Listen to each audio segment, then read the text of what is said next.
काढण्याची ताकद आहे, त्यामुळे कुठेही पळून जाण्याची काही गरज नाही. हे एवढंच आजच्या निमित्ताने सांगतो. गेल्या काही दिवसांमध्ये नाही, हरकत नाही. त्याचं उत्तर ही आजचा हा मेळावा आहे की त्यांनी आणलेली भाड्याची माणसं किती होती आणि तुमच्यासारखी प्रेमाने जमलेली माणसं, हे त्याचं खरं उत्तर होतं. हे खरं उत्तर आहे. परंतु आमची पण कुटुंब आहे, हे लक्षात घ्या. छत्रपती शिवराय, हिंदू हृदय सम्राट, शिवसेना प्रमुख वंदनीय बाळासाहेब ठाकरे, महाराष्ट्र राज्याचे माजी मुख्यमंत्री आणि पक्षप्रमुख आदरणीय उद्धवसाहेब ठाकरे, युवासेना प्रमुख आदरणीय आदित्यसाहेब ठाकरे आणि आजच्या या मेळाव्याला उपस्थित असलेले, व्यासपीठावर उपस्थित असलेले, ज्यांच्या एका हाकेवरती आपण सर्वजण मोठ्या संख्येने उपस्थित राहिलात, ते आपले आदरणीय आमदार भास्करराव जाधव साहेब, त्याचबरोबर महेशजी नाटेकर, रविअप्पा सुर्वे, पापेदादा चव्हाण, काशीनाथजी मोहिते साहेब, त्याचबरोबर आमचे वसंतदादा उदेक, बळीरामदादा आपले शिंदे, त्याचबरोबर विलासदादा पिटले, मुळे भाऊ, प्रताप काका शिंदे, त्या ठिकाणी उपस्थित असलेल्या रुमाताई देवळेकर, वैशालीताई शिंदे, नेत्रताई ठाकूर, आमच्या वेदाताई फडके, त्याचबरोबर स्नेहाताई वरंडे, ऐश्वर्याताई घोसाळकर, चित्राकाकी खरे, पूर्वीताई निमुणकर, मुळे काकी, व्यासपीठावर उपस्थित असलेले सर्वच प्रमुख पदाधिकारी आणि मोठ्या संख्येने त्या मेळाव्यासाठी उपस्थित असलेल्या बांधवांनो, भगिनीनो आणि पत्रकार मित्रांनो, खरं तर हा मेळावा हा जवळपास एक आठवडाभरापूर्वी जेव्हा राज्याचं अधिवेशन सुरू होतं, त्यावेळेस खऱ्या अर्थाने हा मेळावा करण्याचं आमचं ठरलं होतं, आम्ही योजलं होतं. परंतु साहेब या ठिकाणी इथं नव्हते आणि मग साहेब इथं आल्यानंतर त्याला अधिक आम्ही जलद गतीने या कार्यक्रमाची आखणी आम्ही सर्व प्रमुख मंडळीने बसून या ठिकाणी केली आणि त्याची चर्चा देखील ही खूप दिवसापूर्वीच या आपल्या दोन्ही मतदारसंघामध्ये आपण आपले प्रमुख सहकार्यांना आपण कळवलं होतं. परंतु कालपासून या मेळाव्याची चर्चा थोडी जरा जास्तच आपल्या भागामध्ये, त्याचबरोबर संपूर्ण महाराष्ट्रामध्ये ही सुरू झालेली आहे आणि म्हणून सर्वजण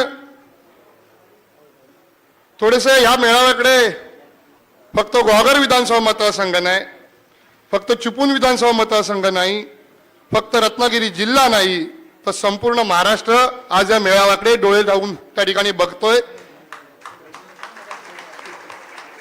त्याचं कारण एवढंच आहे की काल ज्या मीडियाच्या माध्यमातून ज्या बातम्या प्रसिद्ध झाल्या, त्या बातम्यांच्या पार्श्वभूमीवरती थोडंसं या मेळाव्याकडे वेगळ्या दृष्टिकोनातून बघितलं जात आहे. परंतु मी सुरुवातीलाच माझ्या प्रास्ताविक करतोय म्हणून मी तुम्हाला सुरुवातीलाच सर्वांना सांगतो की हा मेळाव्याचं प्रयोजन काय, हा मेळावा कशासाठी आपण घेतलाय, हे मी आपल्या सर्वांना सुरुवातीलाच सांगतो. आता ज्याचा उल्लेख फैसल काकांनी त्यांच्या भाषणामध्ये केला की काही दिवसापूर्वी आपल्या कार्यालयावरती हल्ला करण्याचा कट रचून काही लोकांनी त्याचा प्रयत्न देखील केला आणि म्हणून त्यावेळेस अशाच प्रकारे साहेबांनी नाही, मी नाही, आमच्या कुटुंबातलं कोणी नाही, तर अशाच तुमच्यासारख्या सहकार्यांनी एक मेसेज टाकला की आज गेले काही दिवस साहेबांना सातत्याने जीव मारण्याच्या धमक्या येत आहेत, फोनवरती येत आहेत, व्हॉट्सअपवरती येत आहेत आणि म्हणून तुम्ही निवेदन 16 तारखेला जो प्रकार घडला त्याच्या आधी बुधवारी म्हणजे 14 तारखेला तुम्ही सर्व प्रमुख मंडळीने जाऊन पोलीस स्टेशनला निवेदन दिलात आणि तुम्ही सांगितलात की साहेबांना सिक्युरिटीची गरज आहे आणि साहेबांकडे तुम्ही अधिकचं लक्ष देण्याची गरज आहे आणि जे कोणी हे प्रकार हे 16 तारखेला करण्याचा प्रयत्न करतायत त्यांना थांबवण्याची जबाबदारी म्हणून पोलीस म्हणून तुमची आहे. हे अशा प्रकारचं निवेदन दिलं. परंतु मागची पार्श्वभूमी बघता 1.5 वर्षापूर्वी अशाच प्रकारे आम्ही झोपेत होतो. मी होतो, माझी मिसेस होती, माझी 6 महिन्याची मुलगी होती, आई होती आणि माझा भाऊ होता. आम्ही एवढीच लोक घरात होतो. त्यावेळेस घरावरती पेट्रोल बंब टाकून आमचं घर पेटवण्याचा त्यावेळेस प्रयत्न केला गेला. आणि त्याच्यानंतरही आज 1.5 वर्ष झालं तरी देखील अद्यापपर्यंत कोणत्याही प्रकारे एकाही आरोपीला त्याच्यामध्ये अटक झाली नाही, की साधी चौकशीला पण कोणाला बोलवून घेतलं गेलं नाही. आणि म्हणून हे सगळं बघता याच प्रमुख सर्व सहकार्याने ठरवलं की आम्हाला कोणाची गरज नाही, आमच्या साहेबांच्या कार्यालयाचं रक्षण करायला आम्ही समर्थ आहोत, आम्ही सर्वजण त्या ठिकाणी जाऊ. आणि म्हणून त्यावेळेस पण तुम्ही सर्वजण हजारोच्या संख्येने त्या ठिकाणी तुम्ही उपस्थित राहिलात. आणि जो काय बॅनरबाजी झाली होती, जी काय बॅनरबाजी झाली होती, जो काय प्रयत्न केला गेला, त्याला सडेतोड उत्तर तुमच्या माध्यमातून तुम्ही सर्वांनी त्या ठिकाणी दिलात. आणि नेहमीप्रमाणे साहेब आपल्या सर्वांच्या पुढे 2 पावलं छातीचा कोट करून होतेच की हे माझे सहकारी आहेत, मी इतर नेत्यांसारखा नाही की जा लढा आणि मी आतमध्ये बसीन, हे सांगणारे आपले साहेब नाहीयेत. ते स्वतः तुमच्यासोबत रस्त्यावरती उभे होते. परंतु अनेक संकट 1984 सालापासून ते या राजकारणामध्ये आहेत. आज 2024 चालू आहे. 40 वर्ष झाली ते या राजकारणामध्ये आहेत, समाजकारणामध्ये आहेत. अनेक संघर्ष, अनेक संकट त्यांनी बघितली, परंतु कधीही त्यांच्या कुठल्या सहकार्याला आत जाण्याची वेळ, जेलमध्ये जाण्याची वेळ ही कधी आली नव्हती. अनेक संघर्ष बघितले. ज्यावेळेस त्यांच्या हातात काहीही नव्हतं, आमदार नव्हते, तालुका प्रमुख नव्हते, जिल्हा परिषद सदस्य नव्हते, काही नव्हतं, त्यावेळेस पण त्यांनी त्यांच्या सहकाऱ्यांच्या पाठीशी खंबीरपणे उभं राहण्याचं काम केलं. बलराम दादा, तुम्ही या ठिकाणी आज बसलात, तुम्ही त्याचे साक्षीदार, अनेक लोक त्याचे साक्षीदार आहेत. आणि त्यावेळेस त्यांनी एकालाही जेलमध्ये जाण्याची वेळ त्यावेळेस येऊन दिली नाही. परंतु ह्या वेळेस या सरकारचं जे काय वागणं आहे तर मी तुम्हाला काय नव्याने वेगळ्याने सांगायला नको, परंतु त्यांचं जे काय वागणं आहे आपल्या बाबतीतलं, विशेष करून साहेबांच्या बाबतीतलं, का तर संपूर्ण महाराष्ट्रामध्ये लढण्याचं काम हे कोण जर करत असतील तर ते आपले साहेब करतायत. आणि म्हणून त्यांना त्रास देण्याचं काम सुरू आहे, त्यांना त्रास देण्याचं काम सुरू आहे. आणि त्याच्यातनंच कुठेतरी आपल्या सहकाऱ्यांवरती थोडी कारवाई झाली, ती अत्यंत त्यांच्या मनाला वेदना देणारी होती. त्यांनी एवढा पण निश्चय केला की जोपर्यंत माझ्या आत असलेले सहकारी, जेलमध्ये असलेले सहकारी जोपर्यंत बाहेर येत नाहीत तोपर्यंत मी अधिवेशनाला पण जाणार नाही. आणि तुम्हाला आठवत असेल, सोमवारी जेव्हा तुम्हाला सर्वांना बेल झाला त्याच्यानंतर ते मंगळवारी अधिवेशनामध्ये दाखल झाले, अधिवेशनाला गेले. एवढं त्यांच्या मनाला ते लागून राहिलं होतं. थोड्याशा अडचणी कायद्याच्या दृष्टीने थोड्याशा होत्या, त्यामुळे या सर्व सहकाऱ्यांना थोडं जास्त वेळ आत राहावं लागलं. आणि म्हणून त्यांच्या मनामध्ये ती जी खतखत होती, ती जी वेदना होती, ती कृतज्ञता व्यक्त करायची त्यांच्या मनामध्ये जी इच्छा होती, त्याचा मार्ग म्हणजे आजचा हा मेळावा आहे. आणि त्याच्यासाठी हा निवडलेला हा मेळावा आहे, त्याचं हे कारण आहे.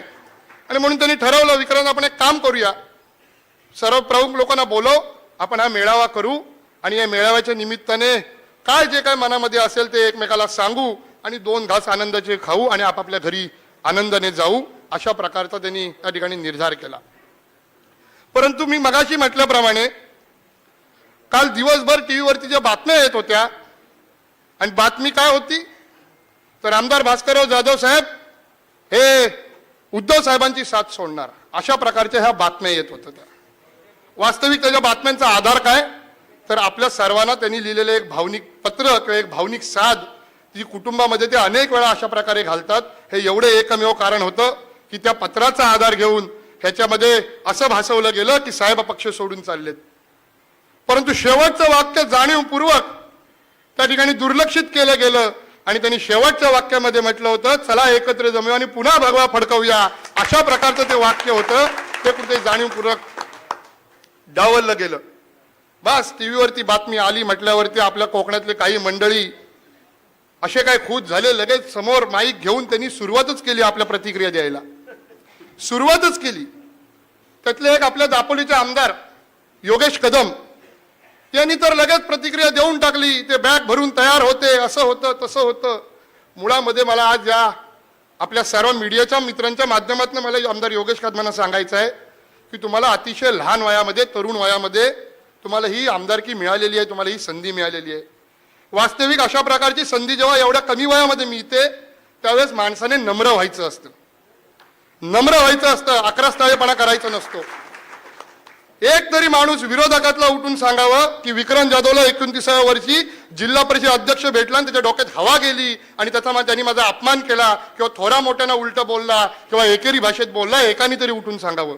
माझ्या वडिलांनी मला शिकवलं की ज्या दिवशी तुला अशा प्रकारची मोठी पदं मिळतील त्या दिवशी तू 4 फूट खाली आला पाहिजेस, नम्र झाला पाहिजेस. तुझ्या डोक्यात हवा जाता कामा नये की मी कोणतरी झालो. तू जो काही झालायस तो या समोर बसलेल्या जनतेच्या मुळे झालायस. ही डोक्यामध्ये तुझ्या नेहमी ही गोष्ट ठेव. हे मला माझ्या वडिलांनी शिकवलं. परंतु काल त्यांनी मागच्या वेळेस एकदा ते बोलले होते, त्यावेळेस मी लोट्याच्या सभेत सांगितलं होतं काय सांगायचं ते, परंतु पुन्हा ते काल त्या ठिकाणी पुन्हा बोलले. फार त्यांना काय उत्तर देण्याची आपल्याला गरज नाही, परंतु उत्तर का द्यावं तेवढंच सांगतो की असं जर का कोणी सातत्याने बोलत असेल तर ते खोटं पण आपल्याला खरं वाटायला लागतं. आणि म्हणून फक्त एवढंच उत्तर देतो की योगेश कदम, तुम्हाला जर का ह्या प्रश्नाचं उत्तर पाहिजे असेल तर फार काय करू नका. एक काम करा, तुम्ही तुमचा YouTube काढा, त्या YouTube मध्ये जाऊन मोहित कंबोज हे नाव सर्च करा आणि आमदार भास्कर जाधव साहेबांनी त्याला काय उत्तर दिलं तेवढं फक्त बघा. ते बोलायची मला गरज नाही. तुम्हाला कळलं काय उत्तर साहेबांनी मोहित कंबोजनं दिलं. आहेत मोहित कंबोज आज कुठे दिसतायत का तुम्हाला? आज कुठेही दिसत नाहीयेत. तीच परिस्थिती तुमची होईल एवढंच मी तुम्हाला सांगतो. फार याच्यापेक्षा मला काय बोलण्याची गरज नाही. त्यामुळे थोडा स्वतःला आवर घाला. आपण पहिल्यांदा निवडून आलायत. आमदार भास्कर जाधव साहेब हे 6व्यांदा निवडून आलेत, एवढंच लक्षात घ्या. आपण पहिल्यांदा निवडून आलायत, ते 6व्यांदा निवडून आलेत. थोडं तरी ताळतंत्र ठेवा, एवढंच त्यांना आजच्या निमित्ताने सांगतो. राहिला विषय त्या कालच्या बातम्यांचा, तर साहेब तर त्यांच्या भाषणामध्ये जे काय बोलायचं ते बोलतीलच. मी काय अधिकचं बोलायची गरज नाही, परंतु 2च गोष्टी आपल्याला आजच्या निमित्ताने सांगतो. थोडा जरा वेळ घेतो अधिकचा. 2च गोष्टी आपल्याला सांगतो की या चिपळूणमध्ये 1984 पासून मगाशी म्हटल्याप्रमाणे साहेब या ठिकाणी नेतृत्व करतायत किंवा राजकारणात या समाजकारणात आहेत. तुम्ही अनेक लोकांनी त्यांना बघितलं, मी काही वेगळ्यानी सांगायची गरज नाही. परंतु काल ज्या बातम्या उठल्या की पक्ष सोडून चाललेत, पळून चाललेत, तर मी तुम्हाला एवढंच सांगतो की आमच्या कुटुंबाचं मी तुम्हाला पहिलं सांगतो आणि नंतर मी तुमच्या सर्वांवरती बोलतो किंवा तुमच्या सर्वांचं बोलतो की आमच्या कुटुंबामध्ये आमचे आजोबा असतील, त्यांचे वडील आमचे आजोबा, आम्ही त्यांना अण्णा म्हणायचो. या आमच्या अण्णांनी गावाच्या विरोधात जाऊन एका मागासवर्गीय व्यक्तीला मदत केली. आणि जेव्हा गावाने विचारलं की गाव पाहिजे का तो व्यक्ती पाहिजे, त्यावेळेस आमच्या आजोबांनी सांगितलं, अण्णांनी सांगितलं की जिथं कुठं अन्याय असेल तिथं मी अन्यायाच्या बाजूने उभा राहणार नाही, मी त्याच्या विरोधात लढीन. 14 वर्ष आमच्या कुटुंबानी, म्हणजे आमचा तेव्हा जन्म पण नव्हता, त्यांचा होता, साहेबांचा होता. 14 वर्ष आमच्या कुटुंबाने त्या ठिकाणी वाळीत काढली, परंतु त्यांच्यासमोर आम्ही झुकलो नाही. हा इतिहास हा जाधव कुटुंबाचा आणि जाधव घराण्याचा आहे. आणि त्यामुळे लढणं हे आमच्या रक्तामध्ये आहे. पाठ दाखवून पळणं आमच्या रक्तामध्ये नाही. पाठ दाखवून रक्तामध्ये आमच्या नाही. आणि म्हणून कुठेही पळून जाण्याचा काय प्रश्न नाही. हा पहिला मुद्दा. आणि दुसरा मुद्दा 1984 साली ते राजकारणात आले. आज 2024 40 वर्ष ते राजकारणात आहेत. त्या दिवशी जेव्हा असा प्रसंग 16 फेब्रुवारीला आपल्या ऑफिसच्या समोर झाला, त्यावेळेस मी हैराण झालो, मुलगा म्हणून हैराण झालो. मी बघत राहिलो की अशी अनेक जुनी जाणती लोक ज्यांनी राजकारण सोडलेलं आहे, जे आज राजकारणामध्ये नाही आहेत, ज्यांना आज राजकारणातून काहीही नको आहे, त्यांच्या मुलाबाळांसाठी देखील काहीही नको आहे, त्यांना जिल्हा परिषद नको आहे, पंचायत समिती नको आहे, ग्रामपंचायत नको आहे, कोणतं पद नको आहे, तालुका प्रमुख नको, काहीही नको. ह्या लोकांना काहीही नको आहे. ही अशी जुनी जाणती लोक जी अनेक आत्ता पण मला या ठिकाणी त्या दिवशीची दिसत आहेत, ज्यांना साधं काही लोकांना त्यातल्या चालता येत नव्हतं. कोणाचा तरी हात धरून कुठली तरी काठी टेकत काही लोक आली होती. काही लोक काठी टेकत आली होती. मी आश्चर्यचकित झालो, ही एवढी लोक बाहेर पडली तरी कुठनं? ती मंडळी तर होतीच होती, परंतु त्याचबरोबर अनेक गरम रक्ताचे तरुण, सहसाच्या रक्ताचे तरुण शिवसैनिक, कोण 25 वर्षाचा असेल, कोण 30 वर्षाचा असेल, हे मोठ्या प्रमाणामध्ये त्यावेळेस साहेबांच्या खांद्याला खांदा लावून रस्त्यावरती उतरले होते. मी अनेक वेळा अनेक भाषणांमधनं माझ्या सांगितलंय की पैसे कमवायची मला अजिबात चिंता नाही. मला पैसे कमवायचे नाहीत. फार काय मला भरपूर काय घेऊन जायचं, भरपूर काय कमवायचं अशातला भाग नाहीये. मला भरपूर पैसे कमवून काहीतरी करायचं अशातलाही काही भाग नाहीये. आणि मला भरपूर लोकही कमवायचे अशातला काही भाग नाही. तुम्हाला वाटेल हा असं का बोलतोय. मला भरपूर लोक पण कमवायचे अशातला भाग नाही, कारण की आजकाल पैसे देऊन लोक कशी सभेला आणली जातात हे तुम्ही बघता. परंतु मला आयुष्यात जर का काय कमवायचं असेल तर माझ्या वडिलांनी 40 वर्ष तुमच्यासारखं सर्वसामान्यांचं प्रेम कमवलं, ते मला कमवायचं आहे. मला दुसरं काही कमवायचं नाही आयुष्यामध्ये. ते जे प्रेम त्यांनी कमवलं ते प्रेम मला कमवायचं आहे. पैसे काय मी कमवीन, ते येतील जातील. लोक काय आजकाल भाड्याने पैसे देऊन आणता येतात, परंतु तुमच्यासारखी प्रामाणिक आणि प्रेम करणारी लोक ही पैसे देऊन आणली जात नाहीत. त्याच्यासाठी हृदयामध्ये प्रेम आणि समोरच्या व्यक्तीमध्ये आदर असावा लागतो. तो 40 वर्ष या व्यक्तीने जपला, 40 वर्ष या व्यक्तीने जपला. आणि म्हणून ते प्रेम ही त्यांची लढण्याची ताकद आहे. त्यामुळे कुठेही पळून जाण्याची काही गरज नाही. हे एवढंच आजच्या निमित्ताने सांगतो. गेल्या काही दिवसांमध्ये जेव्हा 16 तारखेला ती सभा झाली त्यावेळेस त्या नेत्यांनी जाऊन गुहागरमध्ये बरीच काय दरड ओकली. आम्ही काहीच त्याच्याबद्दल काय बोललो नाही. आम्हाला पण कुटुंब म्हणून वाईट वाटतं, आम्हाला पण भावना आहेत, आम्हाला पण वेदना आहेत, पण आम्ही कुठं काय बोललो नाही. हरकत नाही. त्याचं उत्तर ही आजचा हा मेळावा आहे की त्यांनी आणलेली भाड्याची माणसं किती होती आणि तुमच्यासारखी प्रेमाने जमलेली माणसं, हे त्याचं खरं उत्तर होतं. हे खरं उत्तर होतं. म्हणून अधिकचं काय बोलत नाही. फक्त माझ्या मीडियाच्या मित्रांना सांगतो की ही बातमी तुम्ही केलात मीडियाच्या मित्रांनो, त्याच्यामध्ये माझं काय नाही. माझं मन घट्ट झालंय. माझ्या वडिलांनी इतकं नाही, परंतु थोडंफार त्यांच्या ज्या वाटेला संघर्ष आला तो माझ्याही आला. मीही त्याच्यातलं काही थोडंफार म्हणजे त्यांच्या बरोबर राहून आम्हीही संघर्ष करतोय. आम्हाला त्याच्यामुळे आमची मनं घट्ट झाली आहेत. आणि राजकारणामध्ये असल्यामुळे आम्ही ते मान्यच केलेलं आहे की आमच्या वाटेला हे येणार आहे. परंतु आमची पण कुटुंब आहेत, हे लक्षात घ्या. एका तुम्ही छोट्याशा वाक्याचा आधार घेऊन असं तुम्ही रान उठवणं हे योग्य नाही. आमच्या घरात आमची माझी मिसेस असेल, वहिनी असेल, आई असेल, बहिणी असतील, माझी भावंड असतील, ह्यांना देखील वेदना होतात. अशा प्रकारच्या चुकीच्या बातम्या जेव्हा येतात आणि हे असे पहिल्यांदा आमदार झालेले व्यक्ती वाटेल ते त्यांच्यावरती बोलतात. आणि त्याच्यामुळे तुम्ही असं प्लीज करू नका, ही माझी तुम्हाला विनंती आहे. माझ्याच कुटुंबाचं सोडू दे, इथं बसलेला प्रत्येक व्यक्ती हा कुटुंबातला आहे. तो प्रत्येक व्यक्ती कालपासून मला फोन करतोय की आम्हाला साहेबांवरती विश्वास आहे, परंतु आम्हाला लोकांनी खूप फोन केले की हे नक्की काय चाललंय आणि त्यामुळे त्यांना देखील त्रास होतो. त्यामुळे माझी तुम्हाला विनंती आहे की ही तुम्ही असं काही पुन्हा करू नका. कुठेही आम्ही जात नाही आहोत. आम्ही सर्वजण त्या ठिकाणी